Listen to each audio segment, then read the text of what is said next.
One. Sophie stared at the glittering mansion of Everglen, trying to force her legs to move. She couldn't believe it had only been 2 weeks since the day when everything fell apart. She had to make things right, today. When the sun had set, Elwyn made her guzzle so many elixirs and serums that she still felt lightheaded as she made her way up the glittering steps. Or maybe that was her nerves. Either way, she was glad she hadn't eaten anything because there was no way she would have kept it down. Grady and Adeline walked on each side of her, and they squeezed her hands as she stumbled forward. Remember, Grady said quietly, all you can do is try your best. She repeated those words as Della opened the door to greet them. She looked like Della again, her piercing eyes sharp and clear, and a hint of color in her cheeks. Fitz and Bianca flanked each side of her, but Sophie didn't let herself look at them. She focused on the rainbow flecks of light on the floor, relieved she'd felt no reaction to them. Thank you, Sophie, Della said, throwing her arms around her in a tight embrace. Sophie tried not to think about how frail Della felt or how much they all were counting on her to do this, but the pressure piled on top of her anyway, especially when Bianca joined the hug. I'm sorry, Sophie, Bianca whispered, starting to cry. I know I've been awful, and I don't blame you if you hate me. It's just been so hard. I know, Sophie told her. It's okay. A tiny part of her wondered if Fitz would chime in, but he stayed silent, standing just out of reach. So she was completely surprised when he said, You can't hear me anymore, can you? Sophie turned to face him, staring at his chin instead of his eyes. Were you trying to transmit? He nodded, or she assumed he did because his chin bobbled up and down. I guess that means he fixed me then, which was a relief, but it made her sad too. Not that she expected Fitz to be having any more secret conversations with her. Can I, talk to you for a minute? He asked quietly. Yeah, sure. She looked around, trying to figure out where to go. Let's go outside. He offered her his hand, and several seconds passed before Sophie worked up the courage to take it.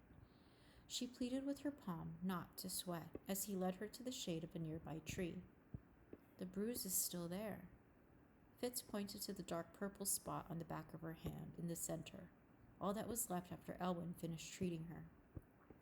Elwyn had promised he'd make a balm that would get rid of it, but Sophie had a feeling it was one scar that would stay. It doesn't hurt. She pressed it a few times until Fitz grabbed her other hand to stop her.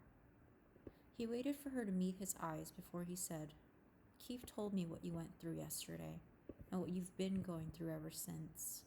Well, you know. And He dropped her hands and looked at the ground. Ugh, how do I apologize for being the hugest jerk ever? Sophie smiled sadly. You weren't that big of a jerk. Yeah, I was. He walked a few steps away, kicking the grass. I was just so angry. All I could do was scream and break things. Half my stuff is trashed now. He turned back to her, but he kept his eyes down.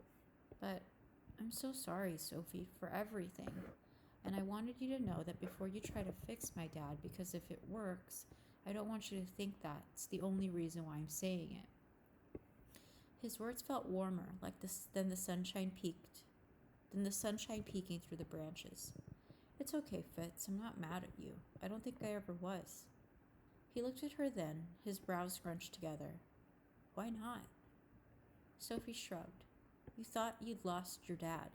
You had a right to freak out, but it was her turn to look away. You really don't blame me anymore? Fitz stepped closer. I never really did. I was just being stupid. Boy, is that an understatement, Alvar said, making them both jump as he appeared out of thin air. And I gotta say, Sophie, I think you're letting him off too easy. At least make him buy you a present or something. Sophie laughed as Fitz glared at his brother. Maybe next time. There won't be a next time, Fitz said, and the look in his eyes made Sophie's heart flutter. She'd almost forgotten what that felt like. Yeah, well, let's hope not, Alvar said, clapping Fitz on the back. Anyway, sorry to interrupt, but the council is obviously eager to get started. Sophie sighed, wishing she could feel the same way, but there was a lot of pressure riding on this. They walked in silence back to the front door, but before Fitz followed Alvar inside, he whispered, "It's lame we can't transmit anymore. I hope Tyrgen still lets me be in your telepathy session." She felt her cheeks flame. "Me too. And remember," he told her as they started up the stairs, "no matter what happens now, we're still friends, right?" Sophie smiled. "Still friends." "Whenever you're ready," Grady told Sophie as she slowly approached Alden's bed. They'd moved him back to his bedroom, and all 12 counselors had lined up against the curved walls, along with Keith, Della, Fitz, Biana, and Alvar. Tyrgen and Elwyn were also there in case anything went wrong and they needed either a telepath or a physician to help. But Sophie was really hoping it wouldn't come to that. It felt right this time.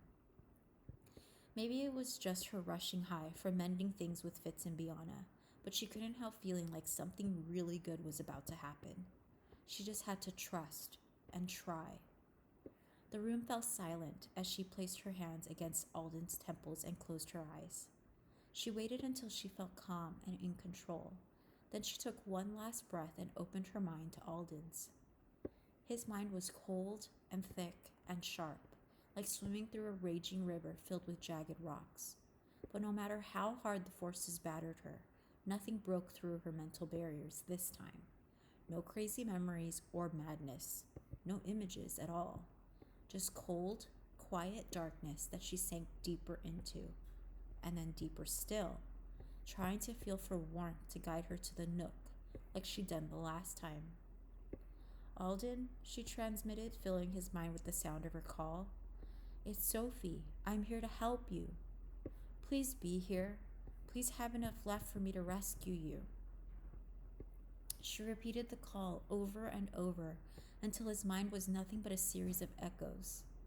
It didn't seem to help, but she wasn't giving up. She filled his head with happy memories, faces, places, sounds, anything she could think of. At first they were swallowed by the darkness, but the more she transmitted, the longer they lingered, and slowly they gathered around her, a safe nest of precious things, and as she concentrated on them, she felt the tiniest spark of warmth. It was far away, almost out of her reach, but she followed it through the murk, and it led her to the nook. It was empty. "Alden," she transmitted over and over, begging him to respond. He couldn't be gone. She wouldn't give up. There had to be something else she could say, do, or try. She was made for this. Her mind ran through the things Mr. Forkel had told her about the way he designed her, and as she repeated their conversation, she realized she'd missed one crucial step: inflicting. She'd learned nothing from her one lonely inflicting session except how to endure pain, but Sylvanie had sent her blasts of emotions all the time. Only problem was she had no idea how Sylvanie did what she did, but maybe her instincts knew what to do, just like when she teleported. She focused on love, the most powerful emotion of all, thinking about all the different people she cared about. Her friends, her family, her friends, Iggy and Sylvanie, even Sandor in all his goblin-y glory. She was surprised by some of the faces that filled her mind, but she loved so many people in so many different ways. And as she thought about all the things they'd done for her, a buzz of warmth and happiness and energy swelled around her mind. Just a trickle at first, but the more she fed it, the more it turned into a raging surge. She focused on the rush and imagined her concentration wrapping around the flow and shooting it into Alden's mind. Nothing happened. She concentrated harder, transmitting images of Alden's family and friends and sending them along with the rush as she told him, "People love you, Alden. People need you. Come back for them." She repeated the call over and over and over, and with each repetition the warmth rose, feeding it, fueling it. She was close. He was close. But she needed something else to push him that last little bit, something to convince him he had to come back. And that's when she realized what was missing. I can fix Prentice.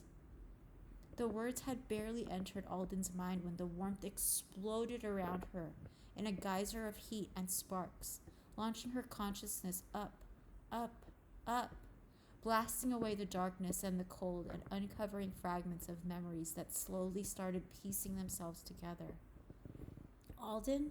Sophie called, trying not to panic in the endless second that followed. Then Alden's weak voice transmitted, I'm back.